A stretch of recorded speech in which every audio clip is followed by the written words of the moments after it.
loss of a engagement or a team fight or losing a Roche or giving away a specific objective. So, you know, like you don't want to make unnecessary risks happen. It's a repeating pattern.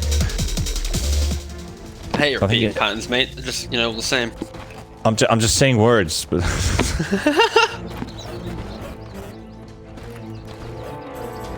Don't forget to hydrate, guys. Drink your water. Indeed, you do that. Very important.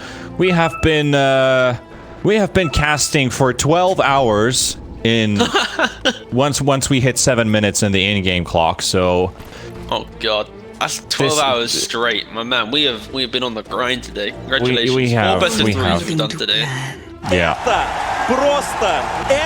I mean, I thought I kind of got used to like the 4 times best of 2 per day.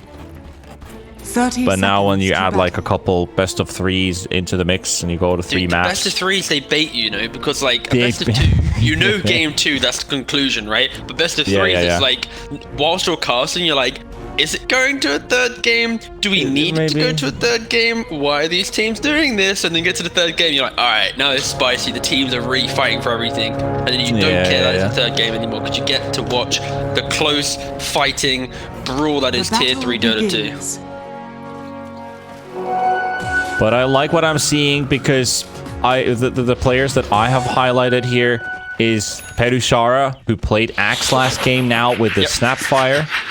Tatake is the damage dealer from Nemiga. But I think like the big important players like Lodin from Magnus into Rubik. So I think these 3 guys, when you really want to keep your eye open for. Perushara, I think, is without a doubt my favorite player in this entire series so far. Good to hear that you have a favorite, you biased bastard. You should have someone that impresses you. That is true. Well, I'm not being biased though, because I did give 2 Nemiga players above 1 Empire. It's a 50-50. Anyway, Lodin with this Rubik now. Seiyu grabbing the creep wave. Lodin trying to give a bit of harass. I'm interested. Okay, never mind. You can't actually get the hard cap because it's blocked by Lodin. Oh, so no. If only he had. So if you go back here, you see him from the creep wave. If he didn't block this camp, he could have aggroed it to connect and get the creep wave to at least hit the hard camp instead of pull it all the way now behind the tier 1 and tier 2 for Seiyu to get a free level 2. Very unfortunate that, for Lodin, that is. But like you said, he's the guy that you really impressed.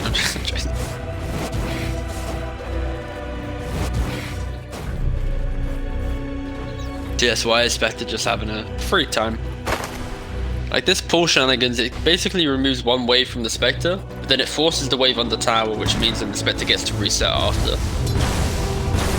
The interesting thing will be how will the PA be playing his game. Currently, his quick boy's got the Battle Fury. He needs to be able to, you know, scale in the game. If he goes for just a more damage build like Basket Madness Deso, he's going to struggle to farm and he's going to fall off a cliff. So. Well, Petru forces TP back onto the tower, takes a bit of damage from Smiling Knight and Eknart. But at least he lives. Oh, look at the bot lane, actually. The double sentry setup has basically forced this wave in front of the Mars, and he's able to keep the wave in front of his tower, and now it's just basically free farm for the guys. Eknart brought out a sentry to deward his own hard camp here, but he's now going to have to bring that additional sentry in the hope to, you know, either deward the small camp or this hard camp. Realistically, I think he's probably going to deward this. We'll go for the hard camp again. Oh, he was hoping to get maximum value and get both. But, you know, Nemiga are a little bit smarter than that. They put the sentry in 2 different positions. Where are you going? Big importance to have enough distance between both of them so you don't end up losing both of your wards on 1 D-ward attempt. Unless the possibility of the distance is not possible. A lot of wisdoms have been shared today. True. That way. So, Taki's got right time under his lane. Lodin hits level 2 now. Snapfire hits level 3. Shara 2 points in Scatterblast. And we haven't really looked at this mid matchup at all. 13-5 on the Batrider, 19-5 on the Viper. Aincrad, well, he's gonna pick up maybe a few last hits from this. Having a bit of a hard time. He does get that one. Does he get the... Yeah, almost. All right. I think that one makes the big difference. He misses like 4 last hits from this wave. Not the entire wave, but there was a double wave pushing at the same time. And his Batrider having to use the Flame Break to get rid of the Viper, but he just doesn't care. He just keeps spitting at him. Yeah. They're both spitting at each other, but I feel like Viper's got a stronger spit. Are scanning. More viscous. Very much viscous. Yeah. And even Viper is glowing because of these nade bombs. And he doesn't even have any cosmetics. He's just got this plain good old Viper, you know? Basic, you know? I can't say the next word after that, but everyone knows. Yeah, but that means that he's got a lot of MMR, right? That is true. Yes, you remembered. The less cosmetics, the more MMR. There's also an anomaly, which is... Oh, wait, hold on. Enchantress dying in the bot lane. And that the anomaly to that is when you get really, really good, people just give you the cosmetics, right? So there is going to be a blip at the very top end of the spectrum. Possible. Lodine with Perushara. 2-level difference between these two, but still continues to harass and fight against the Snapfire to keep him away from his Spectre. Stucky's still surviving in this lane. He's got boots waiting in the base. Now this mid lane is so difficult because Viper hitting level 6, instantly throwing the ult into the Batrider, and that regen that the Batrider is having to eat through is showing that net worth advantage. 1600 for Batrider, 2350 for the Viper. It's just the Viper just can invest everything into items. The Batrider's like, I'm just trying to survive, man. Leave me alone. I very rarely look at net worth this early into the game, but yeah, that is actually a big difference already building up. With less than 6 minutes played, a 700 gold difference is actually massive. That is actually massive. So the last time I talked about Batrider and missing a few CS there in the lane, it hasn't got that many CS ever since. Now he does pick up a couple from the jungle. Really doesn't really get the chance to farm in this lane anymore. It's a almost dead lane for him. Almost. Still come back to it. Can always try and defend his own tower.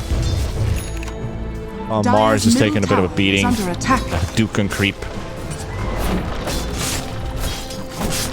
And that health regen adds up for PA and the Enchantress. Phoenix coming back into lane. I think as well, something that we haven't highlighted yet is because of the matchup of the Viper v Spectre. Spectre's itemization, he's going to have to go... You'd always go for the Blade Mail due to that kind of pseudo radiance effect that you have on the passive going into the jungle. The creeps hit you, you kind of kill them, so it's kind of the poor man's radiance. But then after that, he needs to go for maybe Manta and then instantly into BKB so that he can play around with his dispersion into the big team fights, because that fight will break. That allows the PA to basically go... Spectre isn't going for one big damage item. 4k of his gold will be defensive, and it allows PA to have that one item gap where he can go all out damage and kind of out DPS a Spectre potentially. So it's going to be very interesting to see how the carry matchup happens, because PA doesn't really have to itemize for anyone in this game, right? He can go for his own items. Potentially he might want a BKB, but realistically this could be just good status resistance game. Just going Battle Fury Deso and just going all out damage. We'll see though. We'll see if he decides to opt for any other big items on the Spectre side, but right now we haven't really seen any changes in the Spectre item pickups. Maybe a very small variation, but it usually seems to be the same ones that they go for. The Radiance feels like it's it either needs a buff or something that people would start really looking at Radiance again. The playstyle issue, because the big fights are happening in that 15 to 20 minute mark. So these heroes that need to buy these bigger items are just kind of a little bit under the pressure, and Batrider just getting killed off mid. It's just way too difficult to play. Batrider hates playing up against these big slows, and normally in the side lanes, but in the mid, Viper as well. Spectre also taking a bit of damage here from Seiyu. Just full combination there, but Seiyu takes even more from it. And the Mortimer's Kisses will be thrown down, but they're too close for him to land. They're way too close. What do you do? This time the shotgun doesn't feel like too much of a threat. You want to keep your you want to get close to Granny, and then she brings the shotgun. You hear that, but in this case it's not too scary. 1 to 2 for Nemiga here, as we are closing up a 9-minute marker. We still got a bit over a minute remaining until we hit those 10-minute bounty runes. Still play with the web. Another dagger slow. Aincrad desperately chasing, and here comes Petru. Oh, poor Eknart. Farewell, fair enchantress. You lived a good life, Bambi. Oh, I take it back. There he goes with the spear. No, I don't take it back. What am I saying? Yeah. Don't never take your word back. Yep. Do we get the witness to death of Phoenix? Yes, we do. Here comes Gwynblade.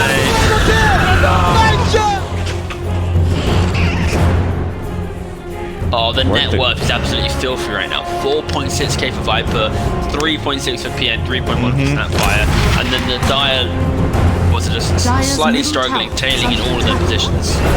Yep. This game is slowly escalating for the starting part, but for how long, I think, is the main question. And look at this smoke into top, Lodine tanking it. To Rubik. For the Spectre. And now Spectre's like, get me out of here. I don't want to be here. Yeah, get me out of here. It doesn't want to stay there at all. I'm just going to walk away from this lane. It's like, nope, I don't want to be here. Top tower is under attack. Meanwhile, bounty runes will be picked up. Tower is under attack. And it will be 3 for 1. Nice catch on the Tiny, burning alive slowly as Aincrad really wants this kill. The haste rune on the Batrider will be enough, and that is going to be... No, is it? Nope, it's not going to be enough. If he would have gotten that kill, he would have been at peace closer to getting the Boots of Travels, but this rotation doesn't work out. So if you quickly look back at this area here, luckily there's the pause coming in. Oh, I can't draw anymore. You can't draw during the pause, yeah. That's fine. So Rob basically, he went to this right-hand side, he went this way. If he just brought the hero down onto the cliff and just left the Tiny there, potentially he could have found the kill, forcing the Tiny to also use P. But because he went for just, you know, that right pull, he wasn't able to really do any damage, and then he just ran away. Triple net worth lead for Empire here. 3,000 gold, according to the graph. XP is also a tiny bit more than that is. And you have 4 members of Nemiga. Well, the Phoenix is pretty much tied up with the Tiny. But still, like, Viper massively ahead. Even PA is having such a great time in this game. Yeah, it's just having an absolute blast, because this Enchantress is that kind of big laner, that big kind of go-getter. Yeah. Pretty big benefit for that. Almost got a second piece towards the Battle Fury. We might be looking at 4 to 5 minutes. Oh boy, okay, Eknart might be a kill here for the Chosen One. Gwynblade kills off Aincrad in the top lane at the same time as the fight breaks loose in bottom. Yeah, this Aegis is doing so much work there. The Spectre and the Batrider, they basically play on their mobility when the fight. Spectre trying to play off his dagger, and the Batrider, of course, you know, fire flying around. And this early Atos, it just completely mitigates Radiant's that. bottom tower is under attack. Dire's structures are fortified. Petru still waiting in the trees. Batrider has respawned, but he is TPing towards mid, heading straight toward the jungle camps as Petushara. Gwynblade get the tower down. Into the woods they go. They find themselves a Phoenix, but Phoenix just TPs away with the Sunray. While Eknart, well, he's taking quite a lot of damage from the Cyclone. Run, Eknart, run. Scary spell. Sometimes you forget, like, oh wait, I'm losing HP. Like, I remember back in like 5-6 years ago when you were playing, like, I was playing like 2K practice back in the day, when you wouldn't see the tornado because it was in the trees, but your HP pool was ticking lower and you didn't realize what was causing it. It's when you had 2 or 3 of them chase you. He's lost half of his HP pool already because of this. Oh, poor guy. Poor guy. Now the Ripper, now he even sends the Ripper in and now he steals it for himself, and it's like, alright. 1.5 minutes of control over this birdie. I was honestly like, how are they doing? Oh, yeah, Rubik just stole enchant. I was like, is someone gonna help a Dominator?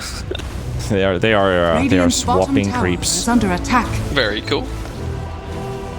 But this is very handy for the Rubik to have the enchant. Because Eknard is going to get arenaed.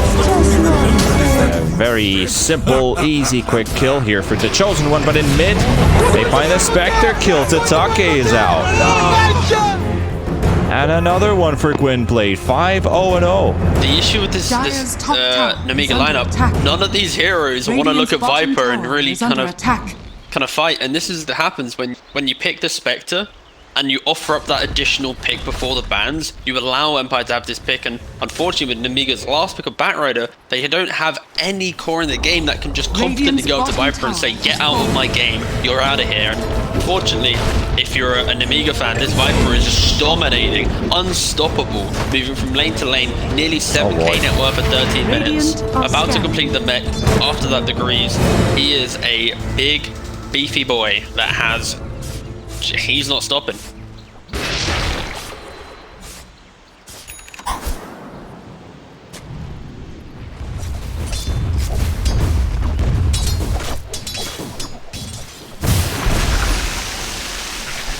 The lonely mid-hero here is going to be Petru. Eknard comes in from the trees with the Satyr Troll frozen a web. A little bit of miscommunication there between the two lines.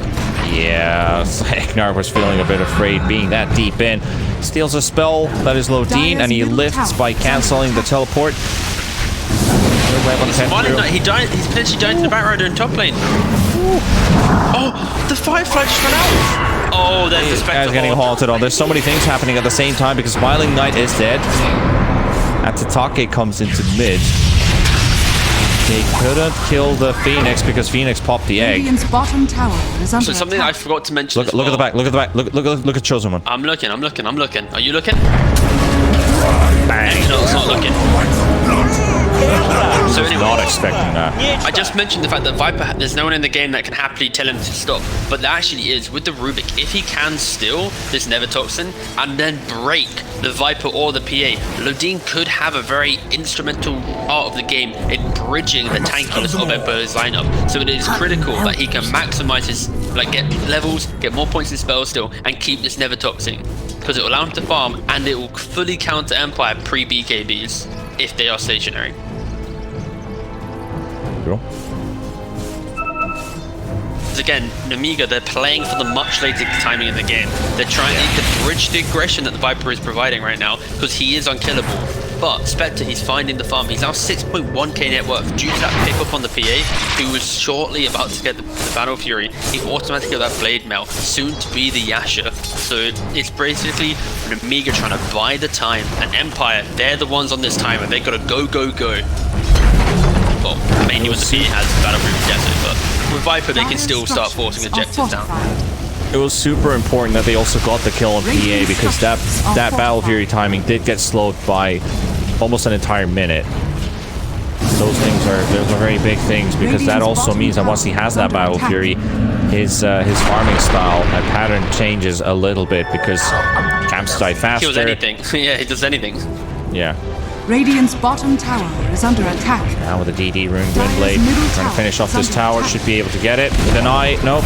Dire's middle tower. Looked like Petru throwing a right click, but it wasn't. But now the arena Chosen One, and the egg, and a beautiful play from Nemiga here. With the tower falling, they get the egg, the arena, and they find the Enchantress. And that one goes for Tatake. Meanwhile, Seiyu with a toss, but Aincrad relentless on the chase. Nice 3-man avalanche from Seiyu. Keeps Nemiga away. The Chosen One finds the sign of the Smiling Knight is there, and then there's a nice spear coming out. The lasso and the Batrider. They're both Batrider and the PA standing still with the stuns on both of them. Perushara, they might be able to TP, but I don't think he will. He will actually, because Seiyu with the avalanche once again, saving his teammate. But Nemiga find a lot from this. Yeah, at the start of that fight, it was a beautiful demonstration of how Rubik can counter this Viper. As the arena came down, there was a stolen Nevertoxin on the ground, so all of Mars's damage was basically straight onto the Viper. There wasn't any of this magic resist with it being present, and not only that, he then saw the avalanche, continued having presence in the fight. So just really good defensive plays from Nemiga, and that alone has suddenly Mars and Spectre, back up in the net worth. Now soon to be touching on this Viper, because Viper, he went for Treads, Mech, Atos, going aggressive, but with a death or two under the belt, he is now in a position where his aggression has limited his farm. So if he starts dying in the aggression, he's not really maximizing or getting any additional gold. Spectre is now only 400 gold behind the lead. Mars right after, and then comes the PA, who just finished that Battle Fury. Or, well, finishes her Battle Fury. I thought she had it already. Gold. 9, 8, 7, 5, 6, 4. I was counting 2. down the gold. Yay! Yay! And I forgot he was hitting a creep, which obviously will change the time countdown, but it finally pays off. The Battle Fury is ready, so that wasn't just 1 minute. I think it was like 3 minutes slowing down the progress. Battle Fury, nice avalanche on the side, both from the Rubik and the tiniest spear again. And not looking too good, but a very important toss from Seiyu gets Viper away from harm's way. And Petru has the egg exploding in the back, and now looking for another entry point. Seiyu with the toss goes straight to the back line for the Rubik. There's a lasso once again, Petrushara. He's inside, and they are melting right now, the hands of Nemiga. Gwynblade burns to death while Eknar tries to run away. Tataki's right on his heels as Seiyu tries to get away from the hands of the Chosen One. But he is the Chosen One. And Seiyu's dead. Triple kill for Tataki. 4 for 1. Radiant's middle Nemiga. tower is under attack. That great Just start on the utilising Viper. their skills really Yeah. well. Like the Phoenix playing so far in the back, and I think you just have to put it down to Empire. They are basically 4 skirmishing heroes plus a PA with only a Battle Fury. And Nemiga, they've hit a timing where they can all Radiant's actively middle participate in the tower fight. is under The Spectre attack. has Blade Mail, the Batrider has his bots and a little bit of move speed to cut around the back lines. And when you're Radiant's middle condensing tower the fight is within falling. Roshan, for example, because naturally just somehow ended up in the pit, you then have this Phoenix value because that Sunray just cutting through them all, layering on the spirit. Radiant's So courier yeah, has you got to been give it to killed. Nemiga. They are taking some really beautiful fights, but it is on the back of Empire trying to overextend their advantage and trying to take the lead. I feel like if they maybe waited for PA to feel confident, then maybe they could go. And now if you look at the network, after that triple kill... Oh, failed toss on 9.2 Aincrad. Spectre. Can't get Aincrad with the toss, instead gets something else. And Eknar gets blown up by the Chosen One and Lodin. And this was the issue with the Empire lineup there. The offset of aggression, they needed the Viper to pop off even more. He was 5-0, but he needed to have 2-3 more kills and try and shut down the Spectre. Allow for the PA to get Battle Fury with Deso and then start taking the fights. The fact that they're forcing these really aggressive fights and now, kind of choking into engagement, it is making it a little bit difficult. And you have to be worried for Empires. What is their recovery plan? Because Viper has all in on these cheap aggressive items. And now if the game stagnates, he needs to go, okay, so what's my next plan? Because I can't complete the Greaves, I can't, scale further. He's currently buying a pipe because that's how bad the game's got. He's like, okay, I need to help the team out now because we're really struggling. Snapfire 300 gold away from the Aghanims as well. So Oh, that's big. that could be a game changer if they can lock down at the start of the fight. But the Batrider just picked up his Again, BKB. the same thing from Seiyu, just doesn't get the toss off at all. The rod does land, keeping the Batrider in place. At the same time, the Viper does get his ulti on the Chosen One, who has an arena available. Seiyu's dead. Gwynblade is dead. Tataki double kill, chasing for more. He is chasing an Eknard, who is waving his hand in the air, but can't get this Enchantress out of And the he just way. doesn't care. And he just doesn't care.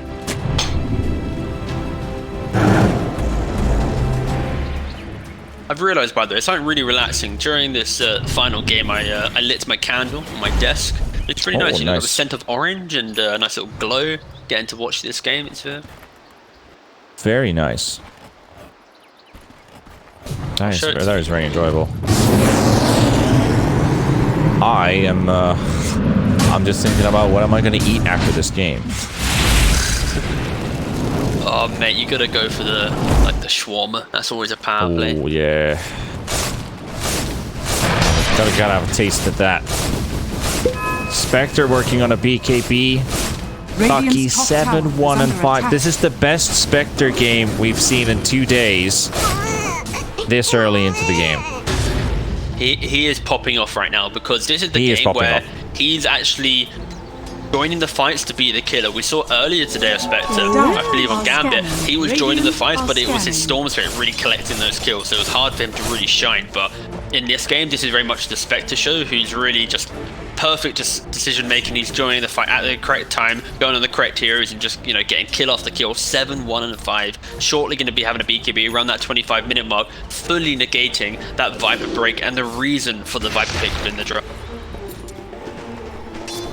Gonna be so big. He hits that timing. Nemiga taking over the Radiant Jungle Empire. We're looking for a kill inside the top side, but they are in for maybe a little bit of a surprise. Ankrad is revealed. Look at this choke point. They've got the dire ward on the top side of the fight and the dire positioning in this bottom jungle. So basically, Radiant are going to be playing in this little column of pressure, and they need to get out of that. They need to go play in their vision, the top side, where they have this double ward set under attack. Because if they don't play in their own vision, then it just opens up for the game to be hard. When you're playing up against a Spectre, vision is never on your side, so you have to at least have some of your own natural vision in play as well to kind of bridge that gap. Yeah, it's like there's you don't necessarily have to play Dota in hard mode. That is true. Okay, this tiny TP got it. This is an automatic go, Ankrad. Oh, Tayo gets the BKB, comes off, and he's uninterruptible right now. The flame break, he's waiting for the lasso, finally gets it off. And he is moving Seiyu closer as he's burning Eknart at the same time, and they're both struggling here. Eknart, Ankrad can't get to him, but he wants to keep the napalm stacks alive. Okay, he's just gonna burn him alive. That is so cruel. That is so cruel. I will say from Ankrad, the way that he jumped on the tiny edge there was so cool, because he was on top of the Enchantress with the 2 or 3 napalms. He then brought back the tiny with the flame break, and he was just perfectly kind of keeping both within the flame break for some reason, because they just couldn't turn away. And then when they were and the Firefly. Exactly. And then when we were disconnecting, he then slapped on the lasso, and then it just gives away this Roshan. Potentially Radiant contest, but the PA, she needs to be BKB to want to fight realistically. It's just another one of those games where you're basically saying, in how many minutes can I fight? I have Battle Fury, I have Deso, okay, keep going. Yeah. That is very true. I mean, this PA will have to spend her time farming for the bigger items. They're right next to her as well. They're right next to her. Smiling Knight gets to jump out of the pit, but into the arms, the loving arms of Nemiga. 200 HP, doesn't get stunned. Tataki and Chosen One coming in. The bomb comes in as well, and the Smiling Knight PA has been felled. Gwynblade, this Viper, he's no longer running at the enemy, he's running away from the enemy. As Spectre's right on top of the heels, but Tataki, he has that Aegis, it will run out. Chosen One now goes for the spear, gets the kill on Seiyu. Gwynblade still giving a nuisance for this Mars. Mars can't block the most of these hits, but at least there's a Blade Belt Tataki coming in for the Viper to burn him alive, because this Viper is killing a lot of people. Gets a double kill, but they also get the rest out of the way. The Scatter Blast comes in from Lodine, and it's a team wipe. Nemiga leads 10,000 gold into these 25 minutes of this game. Alright, now let's theorycraft how Nemiga could throw the game. Radiant's middle tower is under attack. No, not a fan. Alright, no worries. So the Spectre bringing out on Kura his next item. Yet to decide what it is. It is going to be the Skadi.